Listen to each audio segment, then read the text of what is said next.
Allô, c'est Nathalie. As-tu fait ton devoir de citoyen d'aller voter aujourd'hui?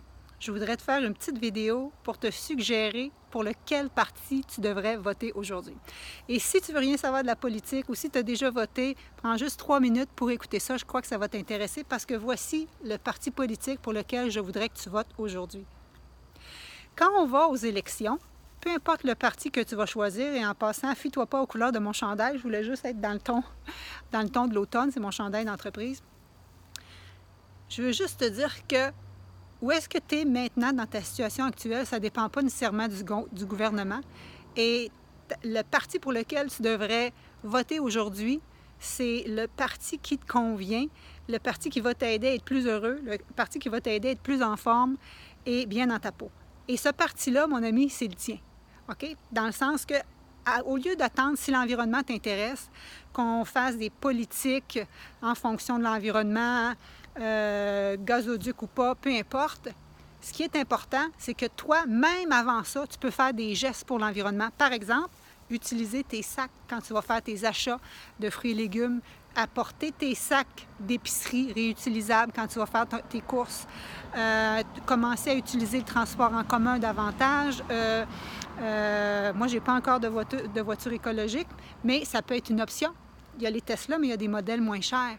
Donc, on peut, à notre niveau, commencer à prendre action avant que le gouvernement fasse des lois, si tu veux. Mais ça n'empêche pas qu'on aimerait ça quand même, que le gouvernement soit de notre côté. Mais je veux juste dire qu'il ne faut pas attendre après ça. D'accord? Et en passant, si tu veux, si l'environnement t'intéresse, si tu as vraiment à cœur l'environnement, il faudrait que tu saches que 80% des terres agricoles présentement sont utilisées pour l'élevage du bétail ou l'élevage des grandes cultures comme le soya qui sont faites pour nourrir le bétail. Donc, on dit que pour protéger notre environnement, deux des points majeurs, c'est quoi? C'est de manger une alimentation de plus en plus végétale qui est meilleure pour l'environnement, pour la planète, et aussi réduire la réduction des déchets. D'où l'idée de réduire la réduction de tes déchets comestibles et aussi les déchets qu'on a avec les emballages, suremballages, etc. Donc ça, c'est mon point numéro 1 si l'environnement t'intéresse. OK? Et si c'est la santé qui t'intéresse, regarde, voici. Parce que si tu attends après le gouvernement pour avoir des lois pour l'accès, par exemple, à la santé, aux soins de santé, quand tu as besoin des accès aux soins de santé, c'est parce que tu es malade. Moi, mon but dans la vie, c'est de vous aider à éloigner la maladie, renverser les maladies, vous redonner le pouvoir de votre santé. Et ça se passe, oui, en gérant le stress, oui, en dormant mieux, oui, en faisant de l'exercice physique et oui, en mangeant mieux et une alimentation, comme on le dit, le nouveau guide alimentaire canadien, comme le dit le Eat Lancet, l'alimentation planétaire pour nourrir les 10 milliards de personnes qu'on sera sur la planète en 2050, le dit aussi, d'aller vers une alimentation de plus en plus végétale. Le GIEC